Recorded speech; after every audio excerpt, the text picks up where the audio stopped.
Hair in my mouth. Denny, what are you doing? This is not fried rock. Face blindness. Hello, my bookish friends. Welcome or welcome back. I'm Elizabeth, and this is Reading Riley, where we like to read Riley, not take ourselves too seriously, and have some fun with books. And today, we're doing a TBR for September.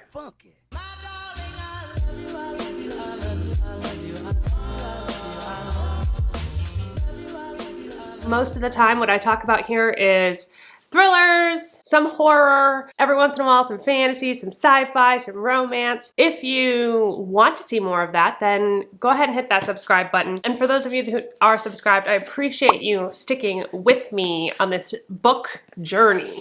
Let's get into the books. I have like 5 books here that I want to talk about. Some of them you've seen before, some of them maybe you haven't on my channel anyway. So let's just off the bat start out with the Final Girl Support Group by Grady Hendricks. This will be my 3rd Grady Hendricks book that I will be reading. Okay, I'm not going to pretend like I haven't already started this book. I've started it already. So I'm just going to tell you I'm liking it so far, about 20 or actually like 30% in. I don't read or watch a lot of slasher type stuff. Not that I recognize in my own mind as slashers anyway. And so this is definitely something different for me, and so far I'm not getting that vibe that really bothered me about some of his other books. What are you doing? Come here. You're just trying to make noise? Are you gonna chill? Are you gonna chill while I talk? Okay, great. So far what I'm really enjoying about this book is the diversity between all of the different final girls. Oh, if you don't know what it's about, basically we're following our main character, Lynette. She is a final girl. She has this support group, as you may have guessed from the title, and that is made up of all final girls. Each one of these final girls are diverse in their own way. One of them came out of her situation in a wheelchair. So we have some disability representation. One of them is a black woman who they made a movie about her story and cast a white woman in that role, which is really interesting as well. Grady Hendricks likes to have social commentary within his books, which is why I am gravitating towards this book as well right now. But also Colleen at Little Ghost Creations gave this a rave review, so I trust her, so I'm excited. One of the final girls, she just wants to be a debutante. She kind of just is pretending like this isn't part of her life. She wants to shut it out. She wants to be in the social system? What? Society? What am I trying to say? Oh, another one of the girls is coping with her trauma by turning to drugs. And then we have Lynette, who is just the ultimate true crime fighter. Like, she's fighting back, but she's also very paranoid, and she's got these walls up and pushes people out of her life. She's very lonely, but she wants to feel safe, and so she has backup plan after backup plan after backup plan. For me, when I watch true crime shows or listen to true crime podcasts and stuff like that, I'm always picking up these tips. Like, okay, what do I have to do to not die? I mean, we can go into why that is, why women even think like that, which is messed up to begin with. We shouldn't have to, but we do.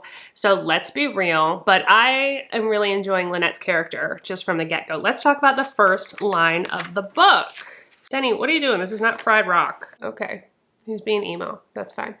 Okay, the first line is, I wake up, get out of bed, say good morning to my plant, unwrap a protein bar, and drink a liter of bottled water. I'm awake for 5 full minutes before remembering I might die today. I think that may have been 2 sentences, but I'm listening to the audiobook for the cues. And anyway, it gives you a better gist of what's going on here. Let's move on to the second book that I want to read this month. This one I'll definitely be getting to within September because I've just been really excited about this. It's one of my most anticipated books, and that is Rock, Paper, Scissors by Alice Feeney. Just really enjoy Alice Feeney's writing. I think she's great. We're following Adam and Amelia. Every year for their anniversary, they do the typical paper, you know, the regular gifts, whatever they are.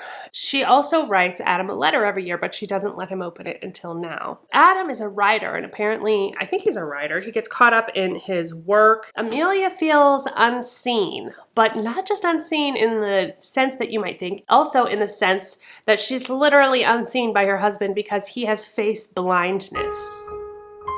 Is this a real thing? I don't know. I want to know if it is, though. He cannot recognize faces, not even the face of his own wife. They're indistinguishable to him. I imagine that he can recognize voices, though, but I don't know. That's just something we're going to have to figure out once we get into this. But anyway, they win a trip to Scotland. They're on a rough patch. You know, they're having a hard time getting through, and so they take this trip to Scotland thinking this is either going to make or break our relationship. But apparently they didn't win this trip, and it was planned, and one of them is lying, and some shit gonna hit the fan. It's gonna get crazy there. That's the gist of it. Face blindness. Anyway, let's read the first sentence. This is from Amelia's perspective. It says, February 2020. My husband doesn't recognize my face. Well, we knew that already, didn't we? But it looks like it's going to be dual POV. Let's see. Where's rock? There's a POV that just says rock. Oh, paper.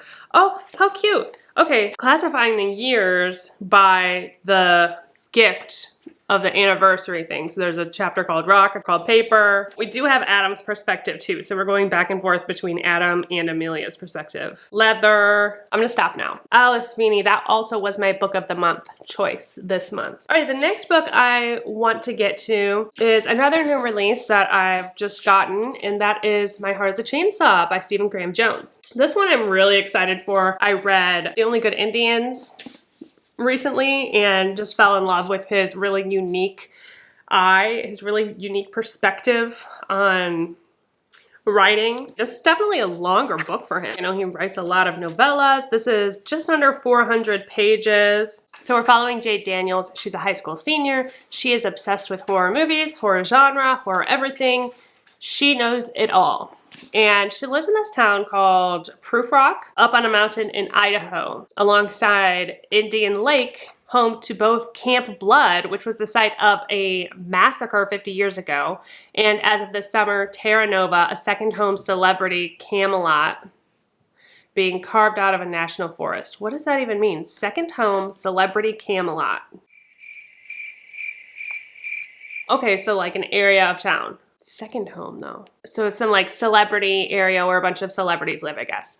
Jade apparently is convinced that where she's at in her life right now is the beginning of a slasher movie, and she knows what's gonna happen next because she's got all that knowledge up in her head about the horror genre. She thinks her town's just gonna get ravaged by some kind of serial killer. It says, can she get a final girl trained enough to stop all of this from happening, and does she even want to? Go up the mountain to Proof Rock, see if you've got what it takes, see if your heart too is a chainsaw.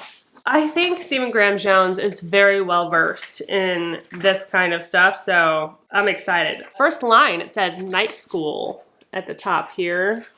On the battered paper map that's carried the two of them across, they're not sure how many of the American states now. This is Proof Rock, Idaho, and the dark body of water before them is Indian Lake, and it kind of goes forever out into the night. That's it. I don't know what to think of that. Check into my wrap-up this month if you're interested in that. Okay, another book that I'm going to be buddy reading this month, probably, potentially beginning of next month, but most likely this month, is Project Hail Mary. Yes! She's finally doing it! She's finally getting to it! I am so ready for this. I am just like, like I had to squeeze it into my TBR, but like, it's happening. I'm absolutely doing this, and I'm buddy reading this with Beth at Beth's All Booked, and I can't wait. I think we're gonna have so much fun. I've just only heard good things about this book. I don't even know if I've heard anyone give it less than a 5-star review. I know I'm gonna love it. Of course, I loved The Martian, I loved The Egg. Yeah, and I get to read it with my new friend, so it's gonna be so much fun.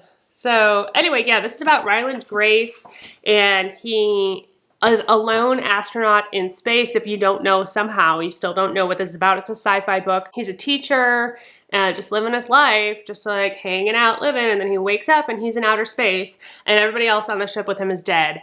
And he's like, what's happening? He has no memory of what's going on, so he has to like start to remember what's going on. How did he get himself in this situation? Where is he at? And he realizes that he's been sent on this mission to save the world, essentially. People that are with him are dead, so he's like, okay, now I have to do this all by myself. Apparently, he has an unexpected ally that he meets in space. How you just bump into somebody in space, I don't know. I guess I'll have to read it to find out. And I think it's gonna be a love interest. Maybe. I don't know. I've heard little hints here and there. Nobody's giving anything away, but everyone really likes this relationship, whatever it is. Maybe it's a love interest, maybe it's not. Maybe it's just a good friendship. I don't know. Either way, I'm excited to get into this. Let's read the first line. Everybody knows how it works. One bite. All right, there's lots of illustrations in here. Chapter 1. What's 2 plus 2? Something about the question irritates me. I'm tired. I drift back to sleep. I don't know. The last book I want to put on my TBR this month is The Family Plot by Megan Collins. This one, I've actually heard a couple of mixed reviews on this, so I'm a little bit reticent going into it, but I have been looking forward to this one for a long time as well. It sounds like it's right up my alley, so I really cannot let that get in my way of reading this book. I need to have my own opinion on it. This book, if I remember correctly, it's about this family of true crime obsessed people. The parents are true crime obsessed and the children are as well. They live in this like mansion on a secluded island, so it's kind of a like isolation type thing as well, as far as I know, potentially. One of the brothers went missing years and years and years ago. In current day, their father, the patriarch of the family, has died, and so they're all gathering on this island to bury him in the family plot. Hence, the family plot. Come to find out there's already a body in there. So they're like, how'd this body get here? What the hell's going on? Who did this? Is it one of us in this family? And kind of crossing that line from true crime obsessed to now we're in the middle of it. I think that's what's interesting about it for me, is that they're true crime obsessed, but then once you're in the middle of it, I don't know, maybe your story changes. Maybe you're not so obsessed anymore when it's affecting you personally. Or maybe they take it the other way and they get more into it based on their wealth of knowledge that they have about true crime. From what I understand, everybody in this family has little quirks. Like one of the sisters, I think, replicates crime scenes in little what are they called? Little house things, like on the cover, like this, like that, whatever that is. Which seems like a really cool hobby. I want to do that too. So if anybody knows anything about that, hit me up. So the first line of this, and I don't know whose perspective this is, but we'll find out when we read it. My parents named me Dahlia after the Black Dahlia, that actress whose body was cleaved in half, left in grass as sharp as scalpels, a permanent smile sliced onto her face. I like the writing off the bat. Have I read a Megan Collins before? I don't know. Love the Black Dahlia story. So yeah, this is supposed to be right up my alley, so we'll see how it goes. That's gonna be it for today, folks. I am out of here. Denny, say goodbye. Say goodbye to the people. Do say goodbye to the people. You've been sweet. I will see you next time. Until then, don't forget that life is short. So read Riley. Cheers, and it's goodbye.